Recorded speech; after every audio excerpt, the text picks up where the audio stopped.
할렐루야. 할렐루야. 오늘도 하나님께서 우리 가운데 말씀으로 찾아오실 줄 믿습니다. 옆에 계신 분들과 이렇게 인사하겠습니다. 하나님께서 일하고 계십니다. 하나님께서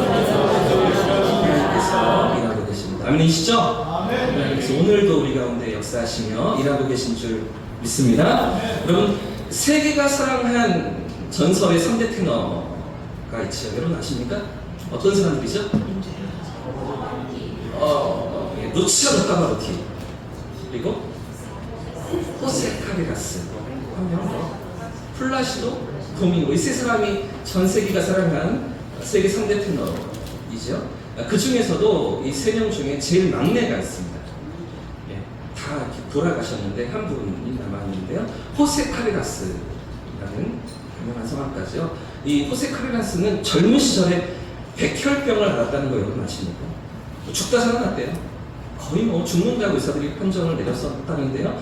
1987년에 41살의 나이로 백혈병에 걸리게 됩니다. 사실 이 카레라스는 1970년대부터 20대 초반부터 아주 유명세를 타면서 전 세계인들의 사랑을 받았고요. 절정의 인기를 누리면서 최고의 가수로 그렇게 서 있던 그였는데 어느 날 갑자기 쓰러진 거죠. 오페라를 준비하다가 연습하다가 갑자기 쓰러지고 말았습니다. 그리고 급성 림프구성 백혈병이라는 진단을 받게 되는데요. 당시 의사가 이렇게 말했다고 합니다. 생존 확률이 10%밖에 되지 않습니다. 이렇게 이 카레라스에게 얘기했다고 하는데요. 항암 치료를 받는 것도 수술을 하는 것도 나을 확률이 너무 적으니, 그러니 고통스럽게 이 치료 받지 말고 그리고 그냥 지내다가 가는 게 좋겠다. 의사가 이렇게 얘기했다는 거예요. 그래서 전 세계 팬들이 이 사실을 알고서 너무나 실망을 하고 뛰어난 성악가를 잃는다는 것에 대해서 많이 좀 슬퍼했다고 하는데요. 그런데 그때 이 카레라스가 하나님 앞에 기도하기 시작했다고 합니다. 어느 날 말씀을 묵상하다가 히스기야 임금이 하나님 앞에서 기도하고 그 병을 고침받았던 이 장면을 읽으면서 호세 카레라스가 기도하기 시작했는데요. 결국 그는 이 말씀을 붙잡고 기도하다가 자신에게 맞는 골수를 발견하게 됩니다. 그리고 골수 이식 수술을 받게 되고 화학 치료도 이어가게 되는데 의사는 뜯어 말리는데 가능성이 없다고 하는데 카레라스는 그 말씀을 의지하면서 기도하면서 이 골수 이식 수술을 받고요. 또 치료를 이어갔던 것이죠. 40년 전에 1987년이니까요. 골수 이식 수술은 지금과 달리 아주 거부 반응이 많고요. 부작용이 많은 그런 수술이었다고 해요. 그런데 이 카레라스에게는 전혀 이런 문제가 발생하지 않았고요. 결국은 1년 만에 이 병상에서 털고 일어나게 됩니다.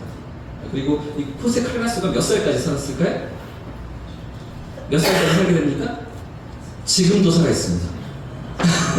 40년 가까이 지났는데도 불구하고 지금도 건재해서 건강하게, 물론 성악가로서는 은퇴했지만 카레라스 백혈병 재단을 만들어서 2009년도에는 우리나라에도 와서 백혈병 앓는 분들을 응원하기도 하고요.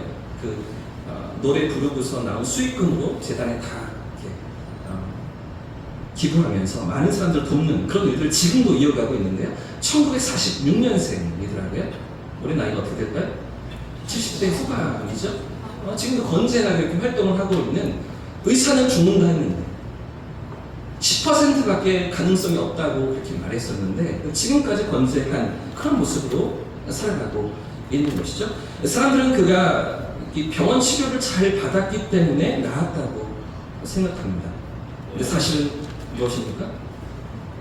이 카레라스의 고백이 무엇입니까? 기도했기 때문이죠. 말씀을 붙들고 기도하면서 그 기도의 능력을 경험했던 사람인 것이죠. 자, 오늘 본문에는 이런 기도의 능력만이 아니라 복음의 능력을 경험한 사람들이 등장하고 있습니다. 하나님의 일하시는 역사가 기도를 통해서도 나타나지만 또 복음을 통해서, 복음이 선포될 때 이루어지는 그런 하나님의 역사를 경험하는 그런 사건이 오늘 본문에 기록되고 있는데, 우리는 계속해서 바울과 바나바의 1차 전도 여행을 살피고 있습니다. 그런 가운데 비시디아 안디옥에서 말씀을 전하고 복음을 전했던 그런 사역의 모습들을 지난 주일에 살펴보았지요. 비록 마가 요한이 이탈했습니다. 바나바의 조카였던 마가 요한이 중도에 포기하고 돌아가면서, 예루살렘으로 돌아가면서 선교 일행이 많은 부담을 안게 되었고 충격을 받게 되었지만, 그럼에도 의연히 성령의 인도하심을 따라 나아갈 때 이 회당에서 복음을 전하게 되고요. 그리고 그 구약과 또 그 속에 담겨있는 모든 약속의 말씀을 선포하면서 그 약속의 성취가 바로 예수님이심을 바울이 설교하고 있었는 거예요. 그래서 우리가 지난주에 살펴봤던 것처럼 바울이 전한 복음의 핵심이 무엇입니까? 이 바울이 전했던 복음의 그 가장 중요한 에피스가 무엇이었습니까? 예수님의 죽으심과 부활하심이었어요. 뭐라고요? 예수님의 죽으심 그리고 부활하심인 것이죠. 이 메시지를 전했던 것입니다. 17절부터 42절까지 적지 않은 내용이 아주 긴 내용의 설교를 전했었는데 사실은 23절에 있는 그 핵심, 그 죽으심, 예수님의 죽으심 그리고 부활하심을 전하는 그런 메시지였던 것이죠. 여러분, 결국 우리가 전해야 될 복음도 이것입니다. 우리가 세상 가운데 증거하고 선포해야 될 우리가 믿는 복음이 바로 이것인데요. 여러분, 우리가 복음을 전한다 할 때 그 복음이 무엇입니까? 우리가 복음을 믿는다, 예수를 믿는다 할 때 그 예수를 믿는 것이 무엇입니까? 예수님의 죽으심과 부활하심, 이것을 믿는다는 겁니다. 예수님이 나의 죄를 위해서 죽으셨고 예수님이 나의 영생을 위해서 부활하셨다, 이 사실을 믿는 거죠. 이것을 전하는 게 복음을 전한다는 겁니다. 예수님이 당신을 위해서 죽으셨습니다. 예수님이 당신도 사랑하신다, 이 사실을 전하는 거고요. 그분이 다시 사셨습니다. 부활하셨습니다. 예수를 믿는 자에게는 누구에게나 하나님의 자녀가 되는 권세를 주시고 영원한 생명을 주신다, 부활을 주십니다. 이 복음을 전하는 게 우리가 해야 될 사명 아니겠습니까? 여러분, 우리가 복음을 전한다는 게 그렇게 어려운 일이 아니에요. 누군가 우리에게 물을 때가 있잖아요. 당신은 왜 그렇게 주일마다 교회를 나가십니까? 오늘도 왜 이렇게 집에서 쉬지 않고, 다른 사람들 다 뭐 산으로 들로 이 가을을 즐기기 위해 나아가는데 당신은 왜 교회에 앉아서 그렇게 예배를 드립니까? 이렇게 물을 때 여러분 뭐라고 대답하십니까? 당신은 왜 교회 다녀요? 이렇게 질문을 하면 우리는 뭐라고 대답을 하고 있습니까? 정확한 대답은 나를 위해 죽으시고 나를 위해 부활하신 예수님이 살아계시기 때문입니다. 이렇게 대답하는 것이죠. 할렐루야!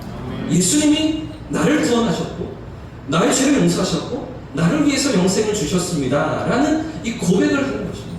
이게 정확한 대답이죠. 여러분, 이렇게 대답하고 계십니까?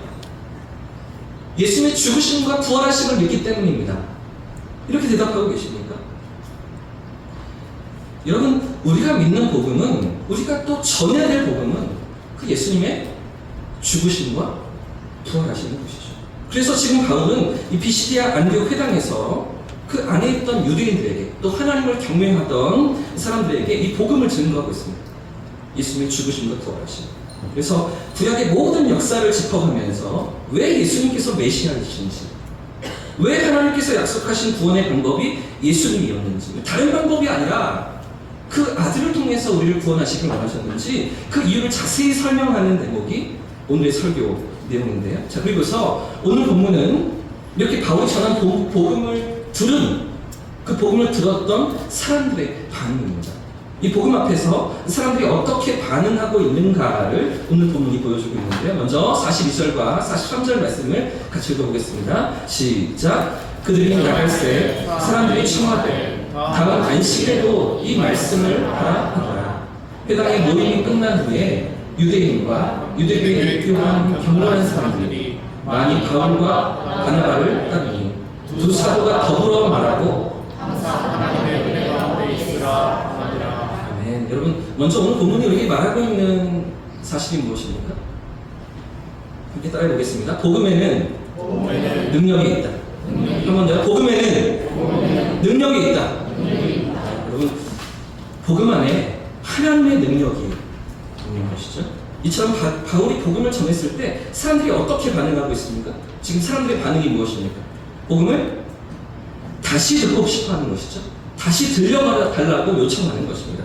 청하되 다음 안식일에도 이 말씀을 해달라고 요청하고 있고요. 43절에도 보시면 모임이 끝났습니다. 모임이 끝나서 회당 밖으로 나옴에도 불구하고 유대인들과 유대교에 입교한 경건한 사람들이 어떻게 반응하고 있습니까? 많이 바울과 바나바를 따라오고 있죠. 따라오면서 또 들려달라고 얘기하는 겁니다. 그 내용을 조금 더 설명해달라고 얘기하고 있는 것이죠. 여러분, 어떤 말씀을 다시 듣고자 했습니까? 지금 유대인들이 회당 안에 있던 그 이방인들이 무엇을 듣고자 했던 것입니까? 복음인 거죠. 예수님의 죽으심과 예수님의 부활하신 이 복음을 듣고자 했던 것인데, 여러분 생각해 보십시오. 제가 매주마다 이 자리에서 제 이야기를 하고 있다고 여러분 한번 생각해 보십시오. 제가 살아온 이야기, 제가 어렸을 때 이야기, 청소년 때 이야기, 청년 때 이야기, 제가 살아가는 이야기, 이 자리에서 매주마다 제 이야기를 하고 있다면 여러분 들으시겠습니까? 여러분 그 이야기가 재미있겠습니까? 여러분이 살아오신 삶의 이야기가 더 드라마틱한데, 더 기가 막힌데 무슨 저 같은 사람의 이야기를 들으시겠습니까? 그런데도 불구하고 무엇이 오늘 우리를 이 자리에 있게 만드는 것이죠? 무엇 때문에 여러분이 이 자리에 계신 것입니까? 복음의 능력입니다. 복음이 우리를 이 자리로 이끌어오는 것이죠. 복음이 우리를 하나님 앞으로 이끌어가는 것입니다. 우리와 함께 하시는 하나님의 사랑 이야기, 나를 향한 하나님의 구원 이야기, 이 복음이 이 자리에 우리를 있게 하는 것 아니겠습니까? 그래서 이렇게 바울이 전하는 복음을 들은 사람들이 어떻게 반응하는지 보십시오. 바울이 설교를 마치자마자 또다시 복음을 들려달라고 이렇게 얘기하는 거죠. 아마 이 사람들은 다음 안식일까지 기다릴 수가 없었던 것 같습니다. 시간이 지나서 일주일이 지나서 다시 듣는 게 너무 지루했던 것 같아요. 기다릴 수가 없었던 것 같아요. 회당 모임이 마치자마자 바로 바울과 바나바 곁으로 몰려들면서 또다시 들려달라고, 복음을 들려달라고 그렇게 반응하고 있는데요. 그런가 하면 본문에 또 어떤 사람들이 있습니까? 42절에 다음 안식일에도 이 복음을 들려달라 부탁하는 거예요. 시간이 안 됐던 것 같아요. 다른 약속이 있었던 것 같아요. 지금 상황이 그렇게 되지 못하니 다음 안식일에도 찾아와서 회당에서 이 복음을 들려달라 이렇게 요청하는 사람들이 있었는데, 그래서 44절 말씀을 보시면 그 다음 안식일이 됩니다. 일주일이 지나서 사람들이 회당으로 다시 모이게 되는데 44절 말씀을 보십시오. 그 다음 안식일에는 어떻게 해요? 온 시민이 거의 다 하나님의 말씀을 듣고자 해요. 모이고 있는 거죠. 온 시민이 비시디 안디옥의 많은 사람들이 지금 회당 안으로 몰려들고 있는 것입니다. 여러분, 그 회당 안에 있던 사람들이 왜 또다시 복음을 듣고 싶어 했던 것입니까? 왜 설교를 마치자마자 다시 달려들면서 복음을 들려달라 하고요? 왜 일주일이 지났는데도 더 많은 사람들이 몰려오면서 복음을 듣고자 했던 것입니까? 복음 안에 능력이 있기 때문입니다. 복음은 모든 믿는 자에게 구원을 주시는 하나님의 능력이시기 때문이죠. 로마서 1장 18절에 이렇게 말씀하시잖아요. 내가 복음을 부끄러워하지 아니하노니 이 복음은 모든 믿는 자에게 무엇을 주십니까? 모든 믿는 자에게 무엇을 주세요? 구원을 주시는 거죠. 이 복음은 모든 믿는 자에게 구원을 주시는 하나님의 능력이시기 때문입니다. 여러분, 복음에는 능력이 있는 줄 믿습니다. 우리 영혼을 살리시고 영혼을 거듭나게 하시며 영생을 맛보게 하시는 능력이 복음 안에 있는 줄 믿습니다. 죄에 물들어 죽은 영혼을 살리시고 잠자는 심령을 깨우시며 병든 마음을, 병든 삶을 고치시는 하나님의 능력이 이 복음인 줄 믿습니다. 그렇기 때문에 여러분, 우리가 해야 될 일이 무엇입니까? 이 복음을 알고 믿고 이 복음을 먼저 받은 우리가 하나님의 구원하시는 능력인 복음을 가지고서 우리가 해야 할 일이 무엇입니까? 한 번 더 따라해 보겠습니다. 복음을 전해야 한다. 복음을 전해야 하는 것이죠. 여러분, 이 구원의 복음을 먼저 받은 우리가 세상 가운데 나누어야 하는 겁니다. 여러분, 말을 잘하지 못해도 괜찮습니다. 논리적으로 설명하지 못해도 괜찮습니다. 복음을 전하는 것이 중요합니다. 그러면 능력이 나타나는 것인데요. 여러분, 우리에게 맡기신 사명이 무엇입니까? 하나님께서 우리에게 부탁하신 사명이 무엇입니까? 이 복음을 전하는 것이죠. 예수님께서 33년 동안 이 땅에서 삶을 다 마치시고 십자가의 대속과 부활과 그래서 하나님의 영광을 다 드러내신 이후에 제자들에게 맡기신 사명은, 그들에게 부탁하신 역할은 이 복음을 전하는 것이었어요.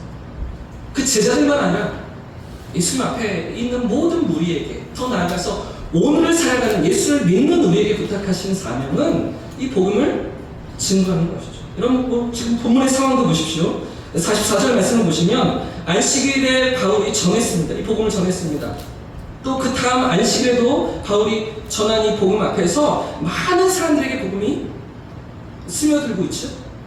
이 하나님의 사랑과 하나님의 구원이 스며들고 있었습니다. 많은 사람들에게 믿음이 일어나고 있었던 그런 회당에서의 사건인 것인데요. 자, 그런데 문제는 이렇게 믿음으로 받아들이는 사람들이 있는가 하면 또 어떤 사람들이 있는가 보십시오. 45절 말씀입니다. 45절 같이 읽어보겠습니다. 시작. 유대인들이 그 무리를 보고 시기가 가득하여 바울이 말한 것을 반박하고, 여러분 지금 어떤 사람들이 있습니까?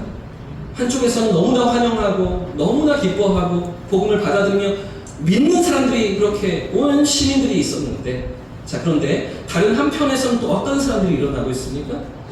부정적인 반응도 있었죠. 반박하고 비방하면서 욕설하고, 그죠? 공격하는 사람들도 있었어요. 여러분, 왜 이 사람들이 이렇게 반박할까요? 왜 이 사람들이 이렇게 반대하는 것입니까? 유대인들이 지금 무엇을 보고서 그렇게 했다고 이야기합니까? 그 무리를 보았죠. 이 회당에 몰려들고 있는 그 무리, 많은 사람들, 온 시내에서 사람들이 꾸역꾸역 쏟아지고 있는 이 모습을 보면서, 그리고서 시기심이 일어났던 건데, 가득한 질투가 일어나서 지금 바울과 바나바를 반박하며 공격하며 비방했던 것인데요. 아마 유대인들은 이런 것들이 싫었던 것 같습니다. 아마 그 회당 안에 있던, 이미 회당 안에서 생활하던 유대인들은 이들이 이렇게 몰려오는 게 싫었던 이유가 아마 있었던 것 같은데요. 첫째는 지금 비시디아 안디옥 그 유대인들의 회당에서 있었던 일이니까 이 유대인들은 그 회당에서 터를 잡고 오랫동안 생활했던 사람들 아니었겠습니까? 그 이방인들의 지역에서 10명만 유대인들 성인이 모여도 회당을 세우고 함께 신앙 공동체로, 생활 공동체로 이렇게 살아가는데, 오랫동안 그 회당의 어떤 전통과 역사와 그래서 질서를 유지했던 사람들이 유대인들이었겠죠. 자, 그런데 지금 바울 일행은 그 비시디아 안디옥이 온 지 얼마나 되었습니까? 시간이 얼마나 지났습니까? 불과 일주일이 안 되잖아요. 이렇게 안식일이 지나고 또 다른 안식일이 되어서 지금 그렇게 복음을 전했었으니까 기껏해야 열흘 남짓 뭐 이런 시간들 지나가지 않았겠습니까? 겨우 일주일 정도 시간이 지났는데, 그런데 이들에게 많은 사람들이 몰려들고 있는 거죠. 많은 시민들이 열광하면서 이 바울과 바나바가 인기를 얻고 있었던 이것들이 아마 못마땅했던 것은 아닌가, 그것이 싫었던 것은 아닌가, 그런 시기심과 질투심으로 그 두 사람을 바라보았던 것은 아닌가 생각해 볼 수가 있겠죠. 자, 그런가 하면 또 하나, 몰려드는 이방인들, 그 비시디아 안디옥의 그 많은 사람들도 문제라고 생각했었을 것입니다. 이미 유대인들은 유대 족속 출신의 그 사람들, 회당 안에서 생활하던 사람들이었을 테고요. 지금 온 시민이 몰려들었다 했을 때에 그 몰려드는 사람들은 이방인들이거든요. 할례 받지 않은 이방인들. 원래 이 회당이라는 공동체는 유대인이거나 아니면 적어도 유대교로 개종한 사람들만이 출입할 수 있는 아주 엄격한 규정을 가진 공동체였습니다. 그러니까 아무나 들어올 수가 없는 거죠. 자, 그런데 지금 바울이 설교하면서 복음을 전하면서 어떤 일들이 벌어지고 있습니까? 44절에 비시디아 온 시민이 하나님의 말씀을 듣고자 해서 나오고 있는 거죠. 몰려들고 있는 거죠. 갑자기 이방인들이 회당 안으로 모여 들어오고 있는데, 그런데 이들은 할례도 받지 않았습니다. 개종도 하지 않았습니다. 율법도 지키는 사람들이 아닙니다. 그러니까 이게 싫었을 수도 있겠죠. 지금 이방인들이 교회 안으로 들어오는 이 모습이 조금 불편하고, 그죠? 싫은 그런 상황일 수도 있겠을 것입니다. 아마 거룩한 회당을 더럽히고 공동체를 해치는 그런 위협이라고, 심각한 위협이라고 유대인들은 느낄 수도 있었을 것이죠. 아마 어떤 이유에서건 지금 유대인들은 바울과 바나바를 시기하고 질투하는데요. 그래서 50절 말씀에도 보시면 이렇게 시기하던 유대인들이 또 어떤 행동을 일으키는지 보십시오. 자, 50절 말씀도 같이 읽어보겠습니다. 50절 시작. 이에 유대인들이 경건한 귀국민과 그 신의 유력한 자들을 선동하여 바울과 바나바를 박해하게 하여 그 지역에서, 여러분 지금 시기하는 것만 아니라 어떻게 행동을 하고 있습니까? 누구를 선동했습니까? 그 시내의 경건한 귀국민들, 그리고 들어보려고 하는, 마음이 열려서 들으려고 하는 사람들도 지금 선동하고 있는 거죠. 또 시내 유력자들, 관리들, 힘 있는 사람들, 이런 사람들을 포섭해서 핍박하며 쫓아내게 만들었던 것이거든요. 중요한 것은 자, 이런 반대와 핍박 앞에서 바울과 그 일행이 어떻게 반응하나 보십시오.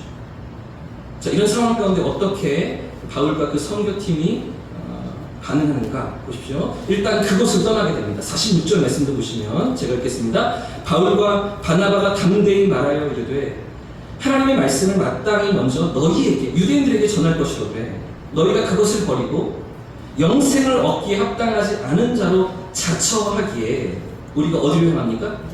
이방인들에게 향하는 것입니다. 이방인들에게 복음을 향해 전하기로 나간다. 이렇게 말하고 있는 것입니다. 자, 51절도 보시면 51절 같이 읽어보겠습니다. 시작. 두 사람이 그들을 향하여 발에 티끌을 떨어버리고 이고니온으로. 여러분 이제 이 선교팀이 어디로 향해 나아갑니까? 이고니온이라는 다른 도시로 향하게 됩니다. 이렇게 반대하고 핍박하는 상황 앞에서 더 이상 그 비시디아 안디옥에 머물지 않고 뒤돌아보지 않고 이고니온으로 향하게 되는데요. 미련을 두지 않습니다. 예수님의 가르침대로 발에 티끌을 떨어버리면서 이 안디옥을 떠났던 것입니다. 여러분 지금 이 장면이 우리에게 무엇을 가르쳐주고 있을까요? 본문이 우리에게 무엇을 말하고 있습니까? 우리의 책임이 어디까지인가? 우리에게 맡기신 사명이 어디까지인가 하는 거죠. 여러분 우리의 사명이 어디까지입니까? 지금 본문에서 우리가 확인할 수 있는 바울과 바나바의 사명이 어디까지입니까? 전하는 것까지. 전하는 것까지가 이들의 사명이었던 것이죠. 받아들이고 받아들이지 않는 것은 바울의 책임이 아니었습니다. 바나바의 책임도 아니었습니다. 그분은 하나님의 영역인 거죠. 하나님이 하실 일입니다. 영혼을 구원하시고 구원하시지 않는 일은 우리가 책임질 수 없는 일이라는 거예요. 그렇다면 우리의 책임이 뭐예요? 우리가 받은 복음을, 우리가 가진 구원의 기쁨을 전하는 것까지가 우리의 사명이며 우리의 책임이라는 것이죠. 오늘 본문이 그 사실을 보여주고 있는 거예요. 우리가 해야 될 일은, 이 시대를 살아가면서 우리에게 맡기신 일은 세상 가운데 전하는 것까지입니다. 여러분 그 사람을 설득시키는 것, 설복시키는 것, 그 사람을 신앙으로 만드는 것, 그건 우리가 할 수 있는 일이 아니에요. 내 능력으로, 내 지혜로, 내 논리로 할 수 있는 일이 아닌 것이죠. 누가 하십니까? 구원받을 사람들을 찾아가시고 만나주시는 성령께서 하시는 일이라는 것이죠.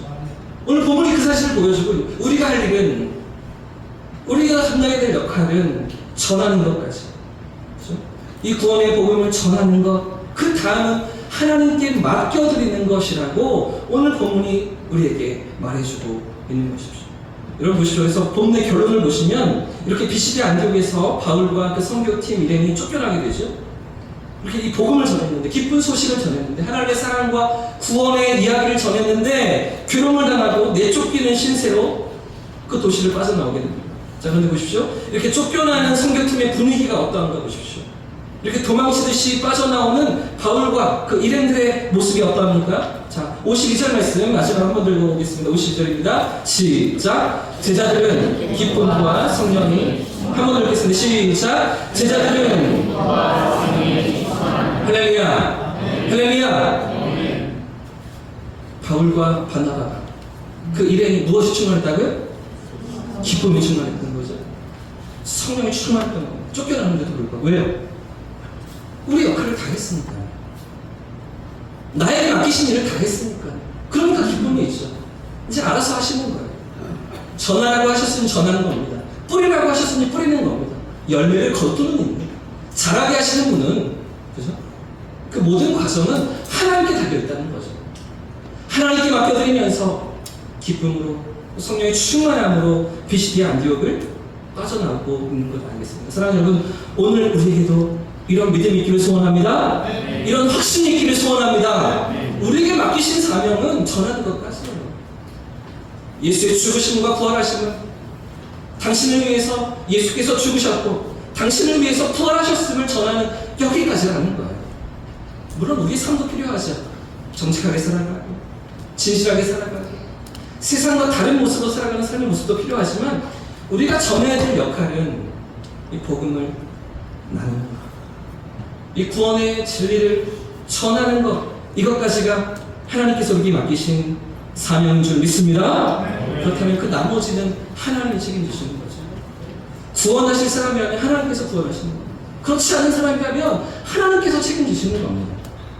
우리의 책임에 우리의 어떤 칙으로 남겨져 있지 않다는 것이죠. 여러분, 얼마 전 제가 새롭게 하소서라는 프로그램을, 예전에 방송했던 프로그램을 다시 보았는데요, 가수 엄정화 씨가 나와서 예수님을 믿게 된 이야기를 이 새롭게 하소서에서 간증하더라고요.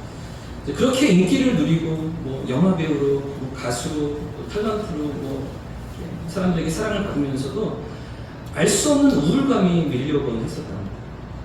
그러다 하루는 개그맨 이영자 씨와 통화를 하면서 전화를 끊는데, 이 이영자 씨가 이렇게 얘기해 줬다고 하는데요. 정화야, 하나님은 너를 사랑하셔. 이렇게 말해줬다는 거죠. 그리고 그 이야기가 계속해서 귓가에 맴돌았다고 합니다. 자, 그러던 어느 날 남산을 이렇게 산책하는데, 강아지랑 같이 걸으면서 산책을 하는데, 그날도 우울감이 막 밀려와서 알 수 없는 우울증이 막 찾아와서 한참을 울면서 그 남산 산책로를 걷고 있었다고 합니다. 그런데 갑자기 오랫동안 연락이 없던 중학교 동창에게 전화가 왔었다는 거죠. 그리고 그 친구의 목소리를 듣자마자 막 눈물이 폭발해서 막 사람들 지나가는데 상관없이 막 눈물을 쏟으면서 서러움으로 친구에게 이야기를 쏟아놓는데, 그때 친구가 이렇게 얘기했다고 합니다. 내가 그동안 너를 위해서 기도했어. 네가 하나님 믿도록 기도했어. 이렇게 말해주었다는 거죠. 그러면서 그 전화로 예수님을 이 엄정화 씨가 영접하게 되고, 하나님을 만나게 되고, 그리고서 3년 전인가요? 새롭게 하소서에 나와서 자기가 하나님을 어떻게 경험하고 있는지, 어떻게 만나고 있는지를 간증하는 그런 이야기를 나누고 있는 거죠. 여러분, 누가 그 중학교 동창의 전화를 사용하셨습니까? 누가 그 순간에 이 탤런트에게 그 친구를 전하도록 만드셨어요? 하나님이 하신 거잖아요. 하나님이 사용하신 거죠. 너 그냥 전화해. 친구가 생각나게 하시고, 오랫동안 연락이 없었던 친구에게 전화하게끔 마음을 주신 거예요. 하나님이시잖아요. 그 하나님의 인도하심에 순종하면서 전화 한 통 넣었는데, 이쪽에서는 꽁꽁 울고 있는 거예요. 이쪽에서는 뭐 이유가 없는 그런 허전함으로, 답답함으로, 삶의 어떤 무거운 짐으로 괴로워하고 있던 거죠. 그 전화를 사용하시는 분이 누구십니까? 그 전화 한 통을 통해서 역사하시는 분이 누구십니까? 이영자 씨를 통해서 이미 하나님 너를 사랑하시고, 이 이야기가 마음속에 새겨지게 하시고, 그 마음이 준비되게 하시며, 그 영혼을 이끌어 가시는 분이 누구세요?